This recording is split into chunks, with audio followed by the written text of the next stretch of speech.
What a week, what a game, what a moment for Anthony Richardson. Have not said that in his NFL career to this point. 28-27, the Colts get one that they just had to have. Eddie Garrison, thank you, as always, for joining us. This is Colts Corner with Kevin Bowen. We talked about it last Wednesday amidst all the Anthony Richardson back as the starter pod. It might have just happened at the end of the podcast, but I think I said to you, breaking point type game. Mm-hmm.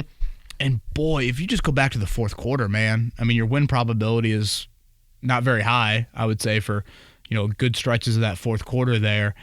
And just how different the conversation would be. Like, again, if you're living in the short-term bubble of wins and losses, the conversation would be totally different than, separating Anthony Richardson from it. I mean, hell, have the Jets even gone for that 4th and 2? If they pick that up, the game, probably is over. Or certainly, again, the chances of them winning that game are far, far different. But the Colts made enough plays, and, I mean, it'll be the story of the entire podcast. Richardson in the fourth quarter. It's just, it was remarkable what he did in the fourth quarter. Down 8, the 75-yard touchdown drive. Down 5, the 75-yard touchdown drive. And he did it largely with the body part that most of us have questioned. Can you be accurate?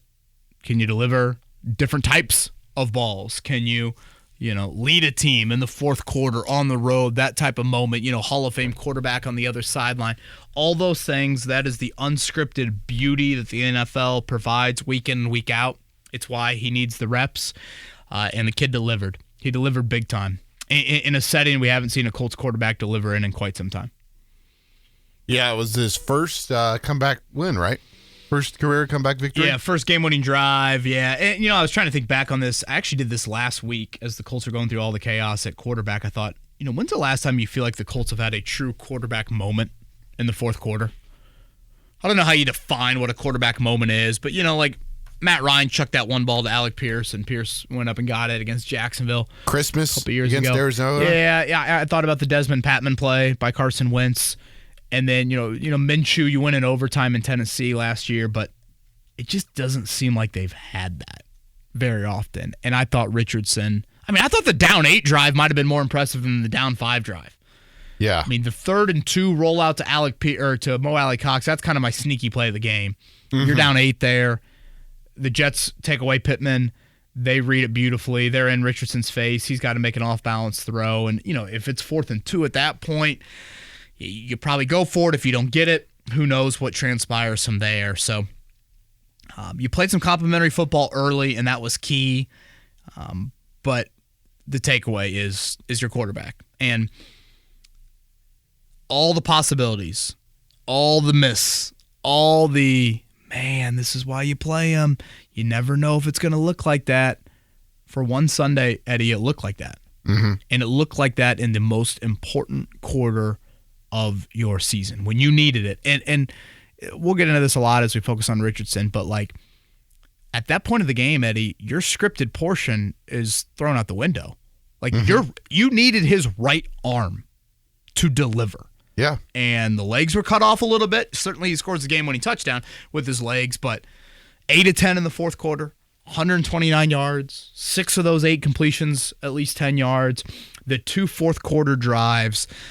That is tangible on film hope belief. What does it do for you moving forward? You're not going to play the Jets every week. All those things are true.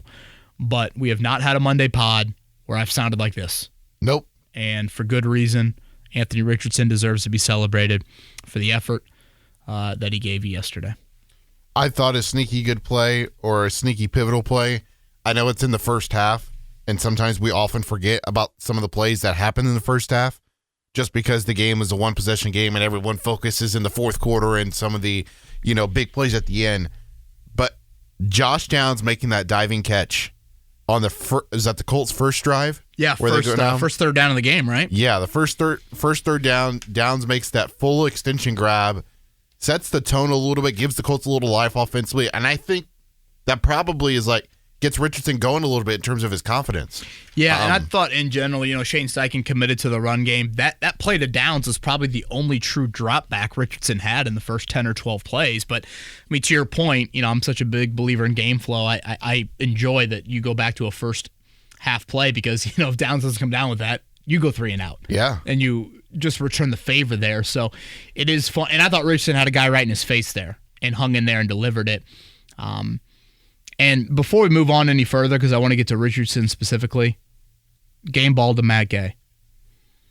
41, 47, 56 yards. The reason why I ended up picking the Colts in this one, by the way, 10-1 on Colts picks this year. So I know Max Bone's having a year to forget. He needs to listen to his father in more ways than one right now in his life. Hopefully he never hears that audio. I thought the Colts would outkick the Jets. Now, if I'm going to be fully honest, I thought they'd probably outkick him because I thought the Jets would miss a kick or two and not bang home a 58-yarder like they did. But Matt Gay has kicked the football pretty well the last couple of months. I should say probably the last month and a half. And so, in August and September, if you ran him out there for a 41, a 47, a 56-yarder, he sure as hell wasn't making all three of those. And he made all three of them. It was a calm weather day for what you can get in New York in the middle of November, but still, in a one-point game, Matt Gay outkicked him. And you also just stole some hidden yardage in the return game again. Uh-huh.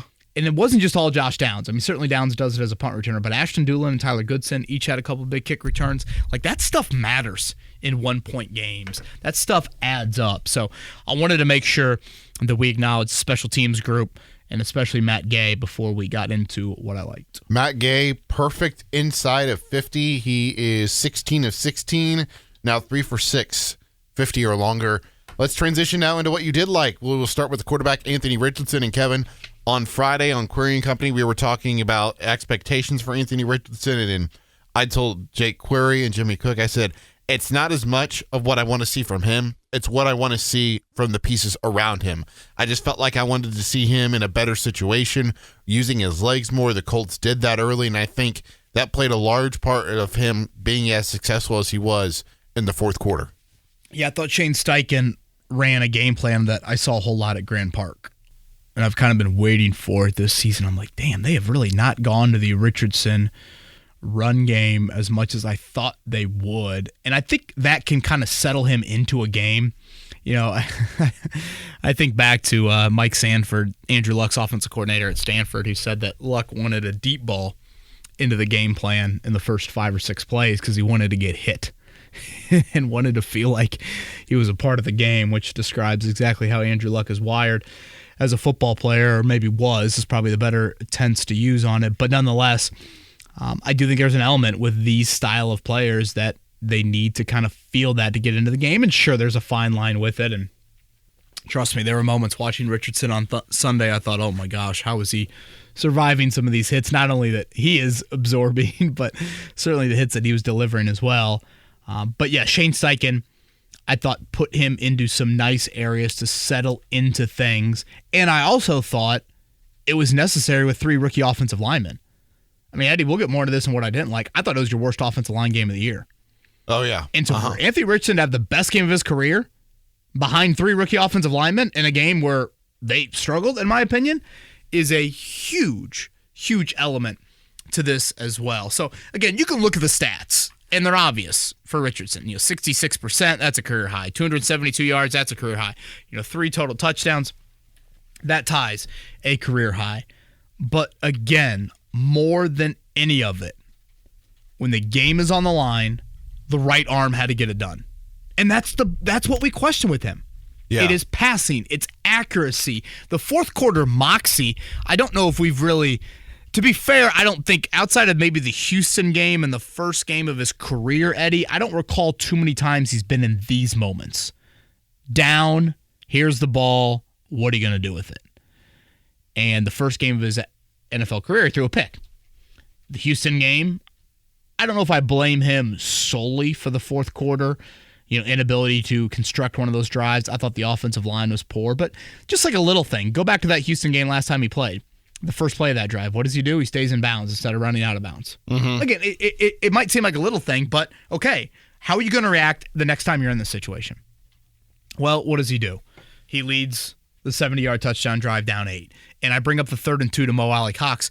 Another throw that just is NFL accuracy compared to high school or college accuracy from him was the Josh Downs touchdown. Yeah. He puts that on the right shoulder. If he doesn't put it on the right shoulder, that's a 3rd and goal from the 5. And the AD Mitchell crossing Early in the too. game. Put it right Exactly. on the face mask and gave AD a chance to go make some yards after the catch. And go back to the preseason. How many times did he miss that ball to AD Mitchell? Or Granson or Pittman, I forget who it was in the first preseason game. He missed a similar kind of cross or mesh route. So it's the type of accuracy as well. And, I've said this before about Richardson.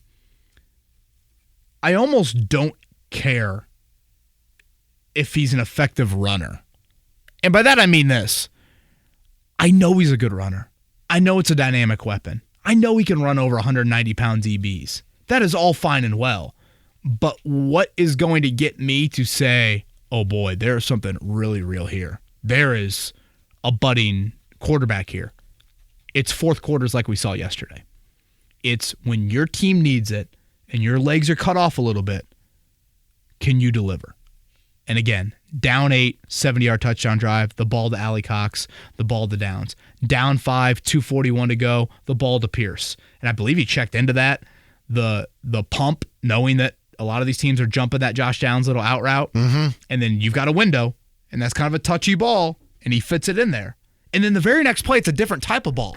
It's more of the bullet penetrating one to Downs. Yeah. Like that, to me, is real, tangible, on-film growth in the most important quarter of the game, and I think you can make the argument of the season. So it's that stuff, Eddie, that I walk away from and say, big time. Just big time. And we hadn't seen it yet. And again, is this growth? Hey, the first game of his NFL career, he throws a pick here. Hey, the Houston game, he's got issues here. Is that real growth? I also don't feel like he missed a lot of singles yesterday. I mean, sure, the ball to Granson on that first 3rd down. I know people are, hey, you would like your tight end to make a better play on that ball. I would like for your quarterback to make a better throw if I'm really going to have individualized maybe one culprit there. I didn't think he missed a lot of singles. He had the wild pitch to Sermon on the 3rd and 11. He does play with fire at times. I would like better ball security on the fumble. Mm-hmm. That's a play that's coming at you. Like the blindside fumbles, I can kind of understand. When the plays are coming at you, though, like C.J. Stroud, he does such a great job of 2 hands on the ball at all times in the pocket. I'd like to see a little bit of that from Richardson. And seemingly every game, there's the missed exchange. And again, that leads to a negative play. Mm-hmm. That leads to you way behind the chains. It could lead to a turnover. So, that stuff that you would like to see him work on. But, man, there were a lot of big throws, too. I mean, he didn't really have any turnover-worthy throws either. No. I didn't think he had the big airmail either. And, again, I didn't think he had kind of the ground ball nature that you occasionally see. I mean, maybe he dirts a screen pass here or there. But I just thought you can splice it out any way you want it. If you want to call it his most accurate day, I think you could call it that. If you want to talk it his best fourth quarter day, you could say that. If you want to talk the best kind of dual threat day, you could say that. And the other thing is, like, if you're going to tell me Anthony Richardson just had the best game of his career, Eddie, I'd say, oh, how many big plays did he have? Well, I mean, he had some big plays, but he didn't have, like, jailbreaking 65-yard touchdowns that can skew some stats at the end of a game. Yeah. Or, again, he didn't have 160 rushing yards, which, like, I'd walk away from and say, man, that's a great game for Richardson, but I know we can do that. Tell me about the stuff he can't do. Mm-hmm. And did he do that? And he did that. And he did that in the fourth quarter. If you're down 8 and you don't turn that into a touchdown, if you're down 5 and you don't turn that into a touchdown, we're talking about a 4-7 football team. And remember, the drive in between that, Eddie, what happened? Your defense allows a 13-play, 7-minute, 30-second drive. Yep. That if they don't have a losing head coach and a losing franchise, they go for that. I found it so fitting that Buffalo, in the same exact situation, 3 hours later, went for it. And the Jets don't. And you want to know why the Jets are going to miss the playoffs for 14 straight years? Because if you go for it and you get it there, with the Colts defense reeling, I mean, at that point, you had given up scores on 5 of 6 drives. I mean, you were a totally different defense than you were the first quarter and a half. If you go for it, we're talking about a 4-7 football team. And, for big picture stuff and, maybe Wednesday pod stuff, maybe that's more the dominant takeaway. But for this Sunday, the losing franchise made a losing call, and the Colts took advantage of it. And Richardson had a drive to remember. So, Yeah, I can't say enough good things about him. And just the resiliency in general, Eddie, of what he's gone through the last 2 weeks and his emotion post-game. And, I mean, he still has room to grow. I mean, he joked about it after the game. He celebrated too much after the touchdown. He kind of forgot they needed to go for 2 and those sorts of things. So there's still certainly his maturation there. But, again, credit to Shane Steichen for helping him settle into it. I think it was 4 design runs in the first quarter, if my math was right. Some RPOs off of that, too. But yeah, his best game, his finest hour as a pro, and I would say his finest 15 minutes, that fourth quarter especially.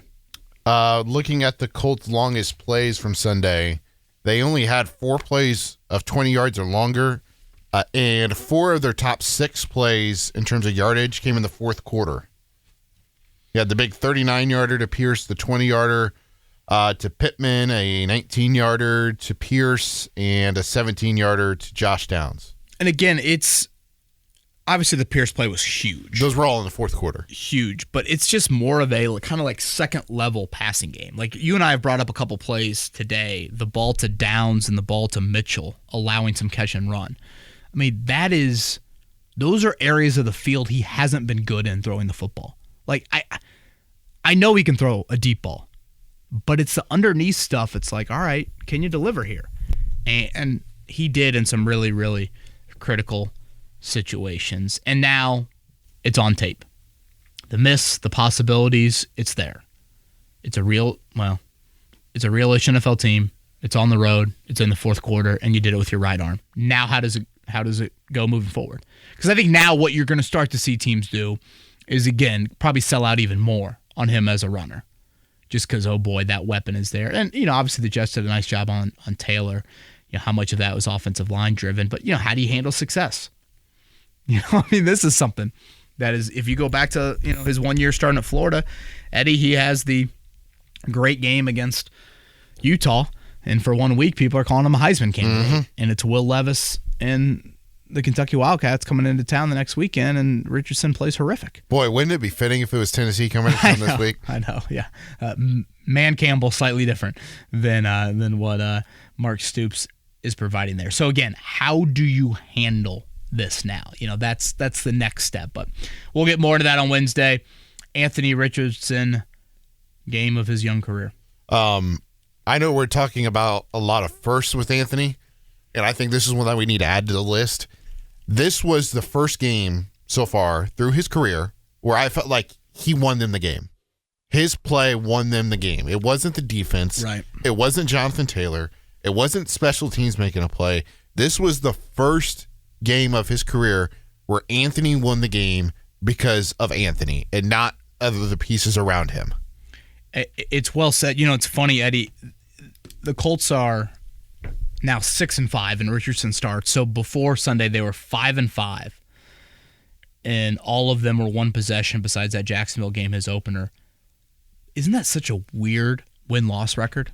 Yeah. Like, you would say Anthony Richardson has not played good NFL football so far, right? No. Before yesterday. And he's 5-5 with all one-possession games. I mean, how many times do you face the rookie quarterback and they play a bad game and they get drubbed? They lose by 3 or 4 scores. Yeah. It's just, it's wild. And so, like, how do you look at that? Part of me is like, well, I think that it shows you that you just need a slight uptick. And it's kind of crazy how, like, you look at his stats from yesterday. He's 66% for 270. Yep. I mean, like, those aren't earth-shattering numbers. No. He ran for 32 yards. It's not like he ran for 130. Mm-hmm. And yet, he was really good. And it's just like, Drake May threw for more yards yesterday. Drake May had 75% as a passer. It's like we can kind of fall in love with some of these stats, but if there's one takeaway anyone has from this podcast, it's Richardson in the fourth quarter. Just, if you remember nothing that I talk about here on this podcast, it's down 8, 75-yard touchdown drive, down 5, 70-yard touchdown drive, both of those, largely with his right arm. Quarterbacks, I would say rightfully so, get graded more in those moments. Mm-hmm. That is the final exam often. These games are filled with parity. There's ebbs and flows. Do you deliver or do you not? And it can boil down to one play. If the Jets would have gone for that 4th and 2 and Rodgers has got Devontae Adams and they convert, that could be it. And it's why we love the NFL. And look at Josh Allen yesterday. Mm-hmm. Is that the MVP moment, the 4th and 2 run? I mean, last night, Joe Burrow seemingly putting the Bengals on his back. If he hits Jamar Chase down the sideline there late, is that it? Do they overcome Evan McPherson's miss after miss after miss? It's just the quarterback can cure so much. And on a day where your defense was high and low and this and that, and you face a Jets team that doesn't commit a turnover, hardly commits a single penalty, you need your quarterback to deliver, and Richardson did. After the game, he did a post-game interview with CBS. Was that A.J. Ross? I believe so, yes.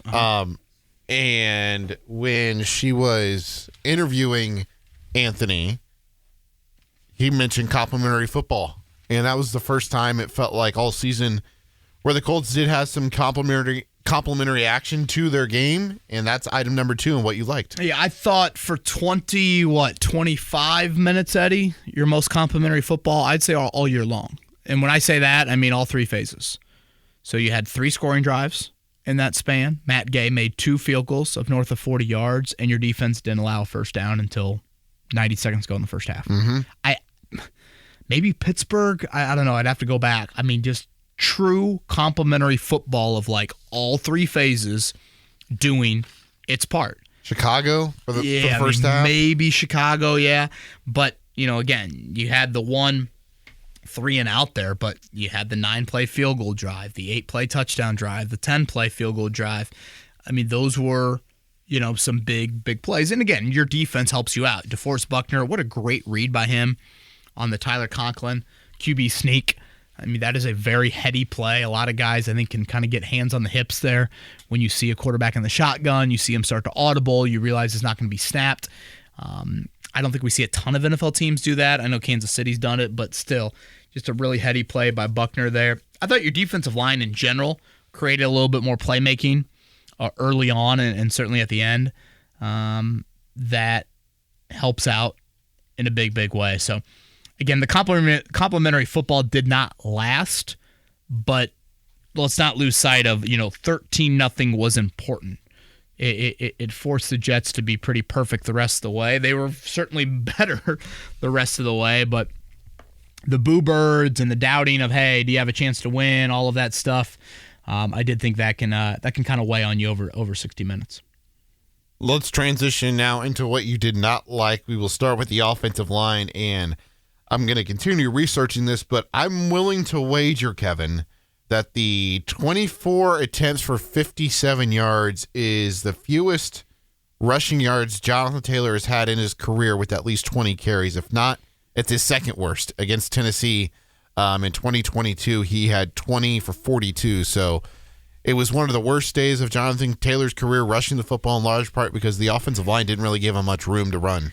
Yeah, I thought it was the worst offensive line day of the season. And, to be expected to a degree with 3 rookie offensive linemen, it almost seems like we just have to pencil in a Braden Smith penalty now every game. He had another one. And, on the Richardson fumble, that was such a game-changing-ish type play. And, again, you'd like to see Richardson have better ball security. But, I mean, that's a Pro Bowler just whipping Dalton Tucker there. And, I think you can nitpick a little bit with Ballard and saying, should there have been a little bit more veteran competition added within that group in the offseason. It's a lot of reliance on just rookies being thrust in to duty there. It seems like that interior run game is really struggling. And, not Dalton Tucker, Tanner Bortolini, he's known as more of an athletic center, maybe not the run grader or the road grader that maybe some other interior guys are. Is that at play? And, certainly credit to the Jets. I do think they have a pretty formidable interior there, but it honestly is even more impressive about Richardson that you're able to overcome that. But I don't know. The way Bernard Ryman was moving last week, I don't know if his return is imminent. Shane Steichen labeled it week to week, right? If I'm not mistaken, on Friday. Yep. Ryan Kelly's on IR for 2 more, right? He can come back after the bye week. So it's just, and that McNeil kid for the Lions, I will never forget when he just tore Quentin Nelson up at training camp a couple years ago. I was like, who is this dude? 54 for him. He's a big old body in the interior. You were able to survive your O-line. But again, I mean, Richardson, I mean, some of those plays. How about the third down that he had the dude draped on him and he threw it to Downs? Right. I mean, that's just, there are so many near misses with, like, he's got that play, he's got the flip to Trey Sermon. It's like if one of those goes the other way, it's a totally different game, and your offensive line is a huge, huge culprit in that. So, a poorest O-line day of the season. In terms of the Detroit Lions, I know we'll dive into them more on Wednesday, but Alex Anzalone broke his forearm. He's one of their key pieces defensively. He's their signal caller. Yeah. Yep. Sam Laporta missed yesterday's game. He's dealing with a shoulder injury, and I'm assuming he'll suit up against the Colts this upcoming week. Zadarius Smith left the game injured. So I don't know how banged up they are outside of that. Obviously missing Aiden Hutchinson, right. So that's a big one. And like I know we played this game with Buffalo a few weeks ago. Are they going to look ahead? I mean, the Lions do have their Thanksgiving game. They still need to win games to get that 1 seed. I mean, just to win the North, right? Because who's 8-2? Is it Minnesota? Yeah. Minnesota is 8. Yeah, they won yesterday, didn't they? Yep. Yeah, they're 8-2. Green Bay 7-3. Right, and Philly is 8-2 as well. If you go back to Thursday Night Football, so yeah, winning for the 1 seed is important as well. You ready for Twitter questions? Let's do them. Only 4 to get to this week on the Monday Recap Pod. We will start with Peyton. Do you think that Shane Steichen and Jim Bob Cooter can continue Anthony Richardson's development this season while making a playoff push? Who else would need to step up to give the Colts the best chance in the playoffs? Thanks and happy holidays to you and yours. Who's that from? Peyton. Peyton, thank you. Happy holidays, everybody out there. I know safe travels this time of year. I mean, certainly you go back to the O-line. I think they need to step up. I think that is important on that end from that group. Defensively, by the way, that's probably the other thing I didn't like. I don't know if we should throw it in here late. I just thought your defense, I mean, at the end of the day, you can't allow a season high in points to the Jets. And your defense had all these highs and lows and highs and lows. And, yeah, I mean, you did gift them, I guess, one short field. But, man, how easy did they just 2 plays score a touchdown right off of that? So that is something to probably toss in as well. But and then, just from a pass-catching standpoint, can you continue to be a little bit more competitive in those 50-50 moments? So I think that is something to keep an eye on with this team. From an Anthony Richardson question, it's going to be like, can you string it together? Mm-hmm. And I hate to say it, but I mean, someone's got to, right? Can you run that game and not get hurt? I mean, he took some hits. He did. He implored some hits as well. I mean, those 2 touchdown runs. Right. And we've seen him have plays like that where he's been the one that's gotten hurt, even though, like, it looks like when you watch it, he's the one, whatever, inflicting the pain, if you will. Do those add up at all? That is with him. I guess it's maybe good news, like the bye week will come after 2 more games. That'll kind of break it up for him. But I would say that's the other question. It comes back to again, can you run an effective Anthony Richardson offense and keep him healthy? Yeah. That's the question. And yesterday, you certainly walked a balance there. And there's probably an element of Shane Steichen that he's just like, screw it. We can't keep him healthy, and we can't keep him very effective. Yeah. So here we go. We're going to run him like Notre Dame runs Riley Leonard, and we're going to pray that he stays healthy. And Notre Dame is praying that at the Grotto weekly, and Colts fans should be praying it with Anthony Richardson. I know we're a few weeks out from this discussion possibly resurfacing. Will Juju Brents return this season? Do we have any clarity on that? Yeah, we haven't got an update there. And then Tyquan, I think was the other update that we haven't gotten. Who else is on IR that should come back? Or I guess Abukam's a hope and a prayer, right? Yeah. Those are the main ones. Am I forgetting somebody else? I mean, Kelly, again, you expect him to come back. I feel like that's it, right? I think so. On the IR stuff. But I know he was recently out at, was that Kitty Moore's turkey giveaway or something like that? Juju was? Yes. Yeah, that sounds right. Yeah. So, yeah, that'll be something to keep an eye on. I don't know, post-bye week, something like that. Jalen Carlisle? Carlisle, he's the other one. He's got to be close to his 4 games are up, right? October 26th is when they put him on injured reserve. The Miami game? Yes. Yeah. It was right before the Houston game. So this was the 4th game for Jalen Carlisle. So okay. They can open up that practice day window starting Wednesday, technically, right? Yes. Yep. Let's go to the second question that coming from Tanner. Believe me, I know there is no USC pretty boy in Michael Pittman Jr. However, when do we start thinking that Josh Downs could possibly be the Colts wide receiver 1 of the future? Well, I think this is such a interesting debate when you get into like number 1 wideouts or what it looks like. I feel like people don't like labeling slot wideouts as the number 1 wideout. Right. You know, it's like outside versus slot. I mean, I still think there's a missing ingredient of the true outside dog wide receiver for the Colts. And I think they've got it. It's just he hasn't You think it's A.D. Mitchell? Yeah. You could look at it as Mitchell. I just think, Pittman's just maybe a notch below that true dog. Pierce, again, I think just a notch below what you would want to see from the true, 7, 8 target guy, 100 and some catch, all of those things. So that I think is something to keep an eye on. But I mean, I said it during training camp. I thought there was a chance Downs would be the leading catcher on this team. Mm-hmm. So I don't think it's that far fetched. I guess maybe you would say the Colts lack maybe a true like number 1 per se, just because again a lot of people label slot wideouts as not that. But I'd say they have a lot of good 2-ish 1A type of guys. And Pittman, I say so much of that just due to his health. He's just not the same player that he usually is.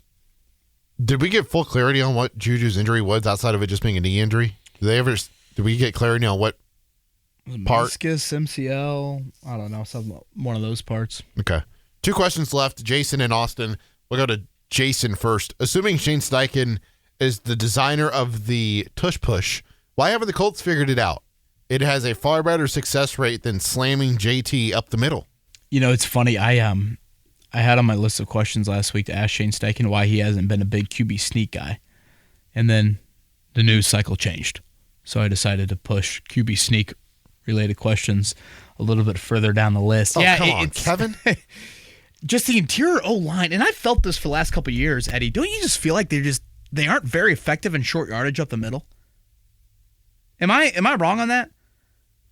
Yeah. Like it just, even when they've tried Taylor in those areas, like it just seems like they just don't have a lot of success. And I don't know, maybe there's some stats I could look up that would back or debunk that thought, but that just seems like something that I feel watching the Colts on a weekly basis. And again, to go back to Bortolini specifically, he's thought of as more of an athlete than kind of the true power guy. And I get it. There are centers that are kind of in that sort of mold, but yeah, I mean, and I'm not saying even the tush push. It's amazing how some teams are so anti the QB sneak, and how some quarterbacks are just not sneakers.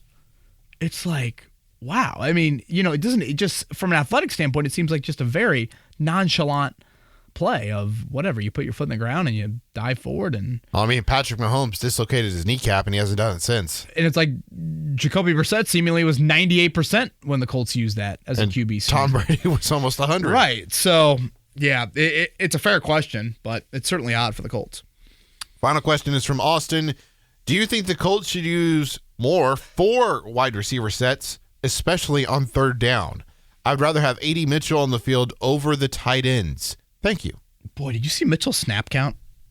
I did not. What was it? I was shocked it was this low. So Pittman Jr. came back in the lineup and was back to his normal snaps. 61 of 70 for Pittman. Yep. Pierce 56, Downs 48, Doolin 16, Mitchell with 12. Is that about what he was at before? It's kind of where he was at before. I thought he deserved, I don't know. I just think Pittman Jr., you limit some of that. And I don't know, maybe they feel like he's 1 week off with his back, that he's back to normal. But I would still like to see Mitchell that increase a little bit. I mean, that's a lot for your wideouts. I wondered yesterday how much would you help out Gonzalez. I don't know if we saw a ton of that. Again, we didn't see a lot of like true drop back passing game from Richardson, or maybe as much as you had thought. But yeah, Austin, I probably am with you here. I think you're always trying to keep teams in a base defense, and I get that, but then I also think, man, if you spread them out, you imagine one more corner trying to tackle Richardson. I mean, the Colts have to have the fewest tight end catches of anybody in the league, right? Oh, yeah. They have to. Boy, that Mo Alley Cox two-point conversion, they ran that play so much in practice this week. You knew that was one that they just wanted to hit. I didn't like that second two-point play. I was about to say, they have struggled underneath Steichen in two-point conversions, it feels like. And again, I just think the Richardson leg element, use it. RPO it, even if you're not going to run it, at least make a Lions defender freeze. And I don't know, maybe that was that on that play, but they got away with it on Sunday. All right, Eddie, 5-6. We'll see if the Texans give them help tonight. If the Texans lose, you still need to make up 2 more games over Houston. Dallas? Dallas would be helping the Colts tonight, not the Texans helping the Colts. Yeah. Well, I guess what I'm saying is, could the Texans help them by losing? But yeah, you need to make up 2 more the rest of the season. Again, I said this, I think, to you a couple weeks ago. You got to go 5-3 the rest of the way, and you got to beat the Jets and Broncos. Yes. Well, so far you've gone 1-1. You beat the Jets. And when you're 5-6 and you're looking up at Denver, you're looking up at Houston, every game matters, of course. Yes. But the game that matters the least of the final 6 is Sunday. Yeah. Detroit matters the least out of the 6. Again, 5-3, and if you beat the Jets and you beat the Broncos, I think that'll be enough. I mean, Denver would have to go stupid crazy the rest of the year. Yeah.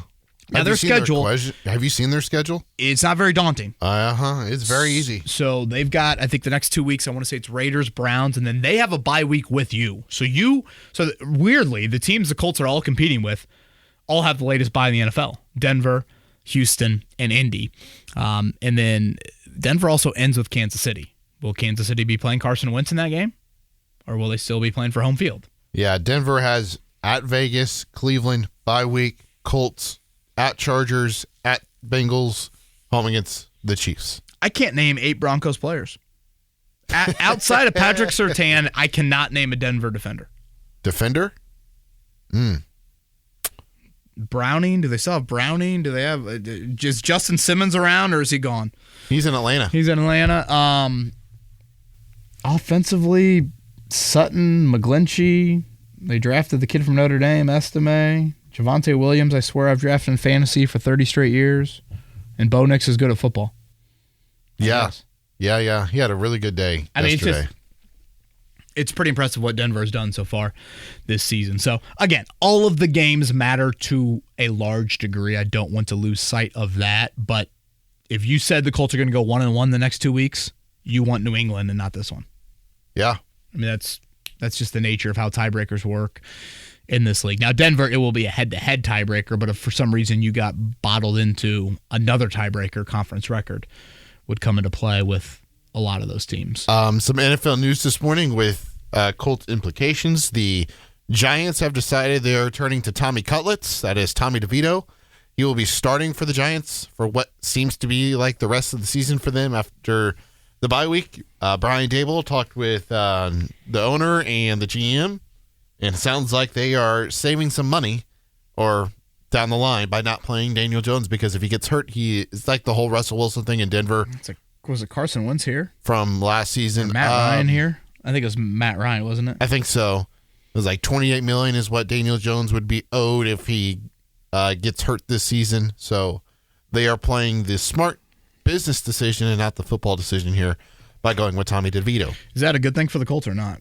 I don't know. We'll have to wait and see. I mean, it should... No Drew Lock? Hurt their passing game just a little bit. Yeah, that was a little bit odd to me. He is Eddie Garrison. I'm Kevin Bowen. It was quite the hour and quite the 15 minutes for Anthony Richardson in his career. I think it's certainly a different tune for the Colts and their fan base on this Monday, and deservedly so, with what Richardson showed the New York City crowd. If there was a New York City crowd, I have no idea if there was or not. All right, let's talk Wednesday, shall we? Let's do it. 8-point underdog, Colts, Lions. Week 12 upcoming.